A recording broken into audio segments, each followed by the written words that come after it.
Oke, pembahasan hari ini session 5. Jadi pertama-tama saya minta maaf saya tidak bisa nge-zoom. Ya, mungkin most of you prefer that way. Ya, tidak sempat, minggu ini lumayan padat. Jadi ya kembali lagi kita pakai video ya, semoga tidak masalah. Oke, jadi academic writing session 5, argument and discussion. Nah, kita akan bahas ini di pertemuan kali ini ya. Seperti yang ada di timeline kita, materi yang kita pelajari pertemuan kelima, argument and discussion. Nah, nantinya akan ada kuis juga sambil dengan video ini berjalan ya. Jadi mungkin ada latihan juga, kalian harus pause dan segala macam. Oke, jadi argument and discussion itu untuk apa? On most courses, it is not enough to show that you are familiar with the leading authorities. Students, or you, in this case, are expected to study the conflicting views of any topic and engage with them, which means analyzing and critiquing them if appropriate. The session demonstrates ways blah blah blah blah blah.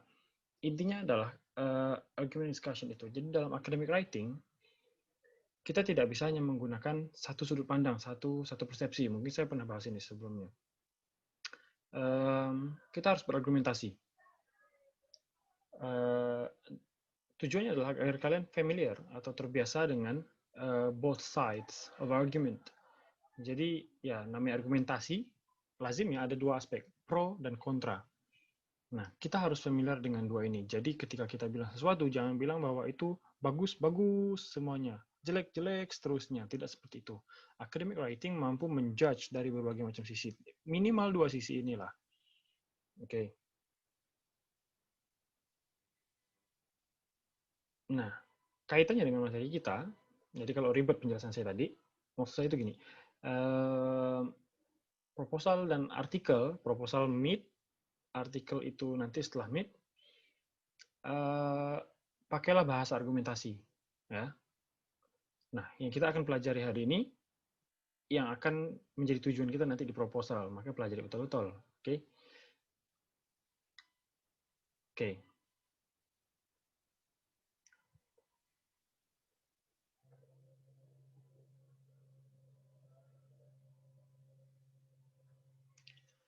Some proposals, titles commonly require students to discuss a topic.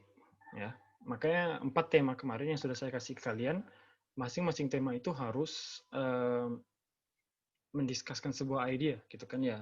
Ada yang surat, speech, advertisement, direction, gitu kan. Misalnya di situ ya, children will learn a foreign language more easily if it is integrated with other subject. Itu salah satu idenya. Atau kalau kaitannya dalam perkuliahan kita, proposal yang akan kalian tulis, the analysis of the uses of capitalized letters in business correspondence in Pontianak. Misalnya ada yang ambil judul ini. Tapi kalau udah saya keluarkan judul ini berarti tidak bisa dipakai lagi lah mungkin. Jadi menganalisis penggunaan huruf kapital, huruf besar, huruf cetak di surat menyurat bisnis, misalnya, atau penggunaan huruf kapital di iklan dalam bahasa Inggris tentunya ya. Kalian mau menganalisis itu. Nah, this requires an evaluation of both the benefits and the disadvantages of the topic. Biasanya kalau menganalisis sesuatu, kayak tadi saya bilang ada pro dan kontra. Jadi tidak hanya semata-mata satu sudut pandang saja. Jadi misalnya menganalisis penggunaan huruf kapital. Apakah dalam business writing penggunaan huruf kapital yang terus-menerus itu salah? Atau malah penggunaan huruf kapital yang secara terus-menerus dalam business writing itu bagus? Belum tentu, gitu kan? Belum tentu salah satunya. Belum tentu juga dua-duanya. Academic writing itu melihat bahwa kita itu nalar kita jalan, bahwa kita mampu mengevaluasi dari dua sudut pandang minimal. Kata-kata yang bisa dipakai di situ benefit, advantage, positive aspect, pro, plus, one major advantage is bla bla bla. Nah, lawannya di sebelahnya drawback. Drawback itu ya sama kayak kekurangan. Benefit itu manfaat, drawback itu lawan katanya. Advantage, disadvantage. Positive, negative. Pro, con. Gitu ya. Itu kata-kata yang bisa kalian pakai. Nah, contoh penggunaannya, one drawback to integrating content and language is the demand it places on the teacher. One drawback, satu kekurangan dalam mengintegrasikan konten dan bahasa, yaitu tuntutan pada gurunya yang semakin besar, misalnya seperti itu. Atau kalau kalian menggunakan benefit, manfaat, a significant benefit of teaching, minggu yang lalu kan kita sudah belajar itu kan, modifier ini, signifikan dan seterusnya. Semoga masih ingat. Ya. Itu contoh. Next. Nah, by the time you reach this slide, you can pause this video and have a look at your Edmodo class. I've posted this paragraph as a quiz. You can do it right now. Oke. Dengan menggunakan kata-kata yang tadi di atasnya, this one, kalian isi paragraf ini akan menjadi paragraf yang baik lah, kalimat yang rumpangnya dilengkapi. Kemudian organizations. Nah, ini menarik. Menariknya begini. The discussion can be organized in two ways. Jadi ketika kalian mau berargumentasi, bisa secara vertikal maupun horizontal. Lihat ini ya. Ini contoh judul di luar proposal kita ya. Ini umum. Saya kasihkan contoh umum. Prisons do little to reform criminals and their use should be limited. Ya. Penjara sedikit melakukan reformasi atau perbaikan pada kriminal atau penjahat. Sehingga penggunaan penjara-penjara tadi harus dibatasi. Nah, kita bisa mendiskusikan ini secara positif dan negatif, vertikal maupun horizontal. Contohnya, judulnya tetap saya berikan di atas ya. Secara vertikal, kalian bahas pertama kekurangannya, kelebihannya, baru kalian diskusikan. Jadi, kekurangan dan kelebihan itu dibuat secara terpisah. Drawbacks. Prisons are expensive, maybe universities of crime. Most prisoners reoffend after leaving. Kebanyakan narapidana itu melakukan lagi kejahatannya setelah mereka keluar dari penjara. Apa sih istilahnya sekarang penjara itu? Itulah masyarakat lah mungkin. Kemudian benefitnya apa? Benefit dari prison. Prisons isolate dangerous criminals from society. Masyarakat terlindungi dari penjahat-penjahat yang sadis misalnya karena dimasukkan ke dalam penjara. Nah, itu adalah cara pembahasan seperti ini adalah pembahasan vertikal. Kalian bisa menggunakan metode ini pada proposal kalian. Bahas dulu positifnya semuanya, baru bahas negatifnya, mungkin seperti itu. Baru kalian diskusikan. Oke, vertikal. Bisa dibaca sendiri lah ya lengkapnya. Kemudian horizontal, kita tidak membahas secara positif dan negatif, tapi kita langsung membahas dari beberapa aspek lainnya. Dengan judul yang sama, penjara sedikit melakukan reformasi terhadap kriminal, memperbaiki kriminal atau penjahat gitu ya. Dan penjara itu harus dibatasi. Nah, kita membahas dari sudut pandang yang lain, bukan positif dan negatif lagi, tapi secara ekonomi bagaimana? Secara etikal, apakah orang yang berwajah itu layak dimasukkan ke dalam tempat yang mengisolasi mereka? Secara sosial bagaimana? Keberterimaan masyarakat? Kemudian kita diskusikan. Ini horizontal. Ya. Oke. Nah, contoh lain. Kebetulan sama dengan kalian kita sekarang. Working from home can be positive for many companies and their employees. WFH berakibat positif bagi kebanyakan perusahaan dan juga karyawan-karyawannya. Ya, bisa kalian bahas secara vertikal maupun horizontal. Coba kalian lengkapi ini dulu. Secara positif, dengan judul tadi, no time wasted commuting to work. Commuting itu apa? Melakukan perjalanan. Pergi kerja, pulang kerja itu commute. Tidak ada waktu yang dibuang percuma untuk perjalanan ke kantor, pulang lagi ke rumah. Kalau mungkin di kota besar kan perjalanan pergi itu bisa setengah jam, 1 jam, pulangnya segitu lagi. Itu segi positif dari WFH. Negatifnya apa? Coba kalian lengkapi. Tidak akan dinilai, tapi ini mengasah daya nalar kita untuk menganalisis dari segi positif dan maupun negatifnya. Oke. Silakan di-post, kerjakan dulu tabel ini. Next, move on. Nah, kaitannya dengan pembahasan kita di proposal, ya, you can use this format in the background of your analysis. Kan kalian akan buat nanti latar belakang. Nah, buka lagi PDF yang pernah saya kasih dulu, contoh proposal itu, buka lagi. Kalian akan bikin latar belakang di situ, background of your research. Why did you think that your proposal title is worth of doing? Kalian bahas, kenapa judul kalian itu, analisis apa itu misalnya, itu layak untuk dilakukan. Kalian bahas di latar belakang, kenapa ini penting. Gunakan konsep positif dan negatif tadi, vertikal maupun horizontal. Nah, di situ fungsinya. Kemarin kan saya sempat bilang, di proposal yang saya berikan ke kalian, kalau kalian mengikuti persis seperti itu, modelnya, lolos tapi itu nilainya cuma 60, pas-pasan. Yang membuatnya menjadi bagus adalah penggunaan model academic writing seperti ini. Oke? Dan juga selain di background, kalian bisa membahas nanti setelah meet, kita kan akan membuat artikel. Di artikel itu ada hasil penelitian kalian. Jadi belum sekarang kalian meneliti ya. Soalnya sudah ada beberapa yang chat saya menanya, hasil ini analisisnya bagaimana? Belum, kalian belum analisis apapun.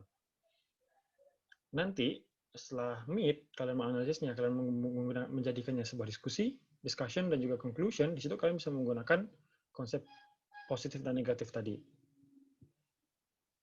Oke. Nah, sekarang independent writing ya. Coba kalian kerjakan kembali proposal kalian. Mungkin ada yang belum dapat ide sama sekali, mungkin ada yang sudah dapat judul atau sudah mulai menulis. Kalau yang sudah punya judul, tulis kembali judul kalian, ya terserah di kertas kalian masing-masing atau di HP. Buat argumentasi seperti yang tadi contoh-contoh di atasnya. Misalnya di sini contoh judul aja ya, contoh. The analysis of the use of rhetorical question in business speech of Jack Ma presentation in TED Talk 2017. Ya. Misalnya ini kalian dapat video yang dapat tema speech ya, dapat video Jack Ma di YouTube. Nah, kalian akan melakukan analisis. Analisisnya apa? Misalnya di situ penggunaan pertanyaan retoris, rhetorical question. Nah, apa itu misalnya ya, pelajari sendirilah apa itu rhetorical question. Ini misalnya saja. Nah, kalian bahas. Kita coba misalnya ini untuk background. Background dulu lah ya. Kalian coba buat background kalian. Kenapa analisis penggunaan rhetorical question ini perlu untuk dilakukan? Apa manfaatnya? Apa dasarnya ketika ini ingin dijadikan sebuah analisis, gitu kan? Coba dikerjakan. Pause video saya. I mean now. Okay. Next, the language of discussion. Dalam melakukan sebuah diskusi, maksudnya bukan berdiskusi dengan teman, tapi diskusi dalam academic writing. Hindari penggunaan frase seperti in my opinion atau I think. Kita kan kayak yang dulu pernah saya ajarkan, kebanyakan hanya menggunakan I think. Misalnya orang nanya, what do you think of this? I think, bentar lagi. I think, no. It is too personal. Hindari, oke? Gunakan gaya bahasa dalam academic writing impersonal. Diingat ini ya istilahnya ya, impersonal. Kalian akan menggunakan ini sampai lulus nanti.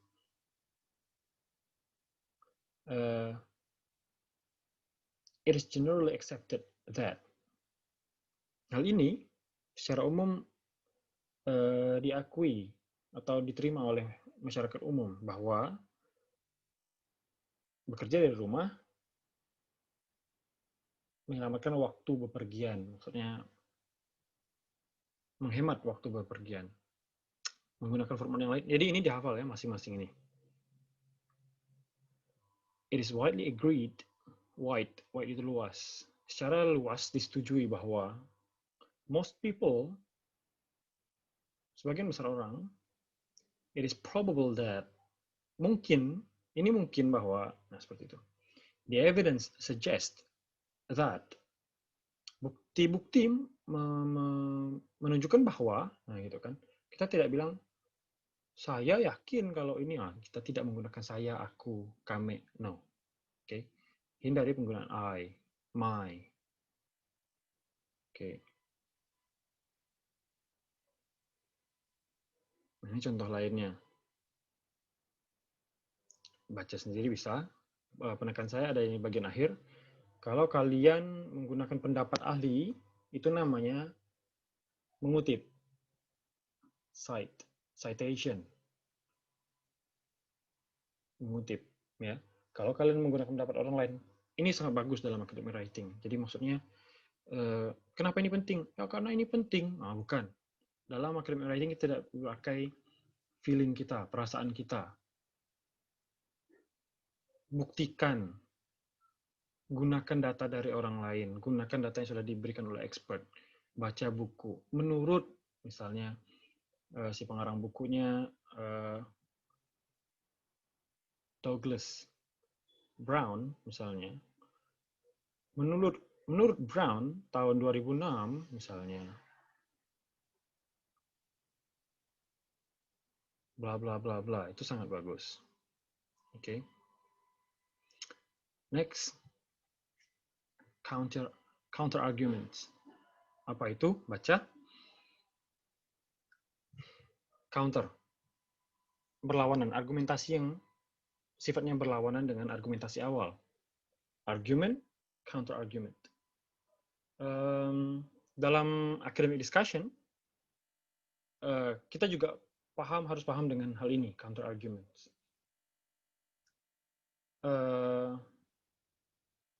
Biasanya yang memberikan counter arguments ini bukan orang lain, tapi kita sendiri. Dalam tulisan kita sendiri ya, ketika kalian membuat proposal, kalian memberikan sebuah argumentasi, tapi kalian juga bisa membantah argumentasi kalian.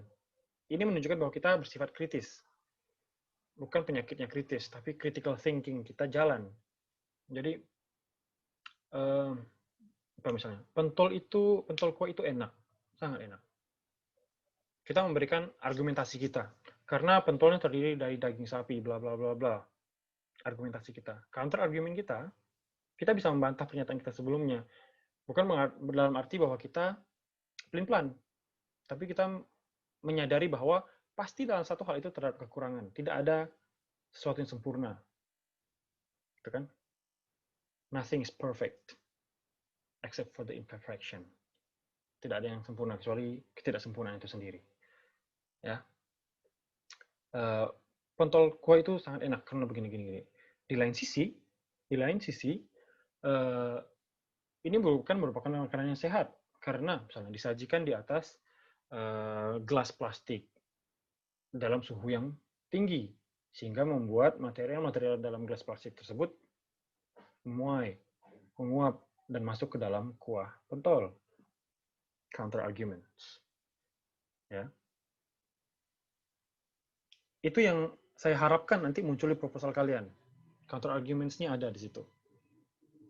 Jadi bukan cuma, oh ini sangat bagus nih. Kayak yang jualan di pasar tengah misalnya, oh bagus nih. Oh, enggak ada lagi yang lainnya di dunia ini. Cuma ini yang paling bagus. Kenapa bagus? Ini paling bagus. No. Ya, counter arguments.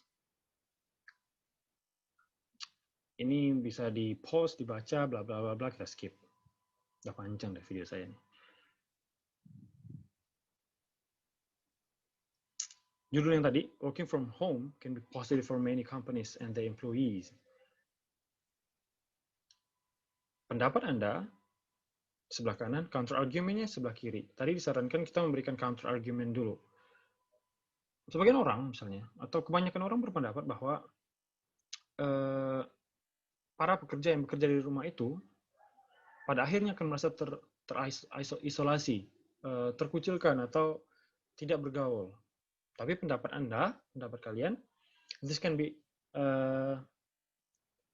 avoided by holding weekly meetings for all department staff. Ya memang misalnya ada pendapat di luar itu bahwa orang yang bekerja di rumah itu ujung-ujungnya jadi kuper misalnya. Tapi pendapat kalian adalah hal ini bisa dihindari dengan misalnya kantor menyelenggarakan weekly meeting, rapat secara mingguan, seperti itu. Nah, kalian bisa lengkapi row kedua dan ketiganya dari judul yang di atasnya itu, yang ditulis miring. Atau kalau kalian mau melakukan dengan judul kalian sendiri, boleh. Analisis bla bla bla bla bla. Counter argumennya apa? Argumen kalian apa? Jadi yang saya coba sampaikan dari awal adalah when you are arguing that this proposal is important, the analysis of the use of past participle is crucial. Misalnya analisisnya tentang penggunaan past participle atau conditional sentence, misalnya. Demonstrative pronoun, whatever. Kalian menyatakan itu di proposal kalian bahwa sangat penting bagi kita semua untuk mengetahui bagaimana penggunaan past participle. Atau ketika kalian menyatakan this is wrong, this is incorrect, this is misleading dan segala macam. Kenapa? Mention why, elaborate why so. Kenapa ini penting? Kenapa ini salah? Kenapa ini masih dalam perdebatan? Jelaskan dengan konsep tadi, pro dan con, positif negatif, argument counter argument, ya. Nah, kembali lagi, silakan kerjakan lagi minggu kelima ini kan, 6, 7, habis itu kumpulkan. Jadi 2 minggu ini kita coba fokus pada proposal kalian.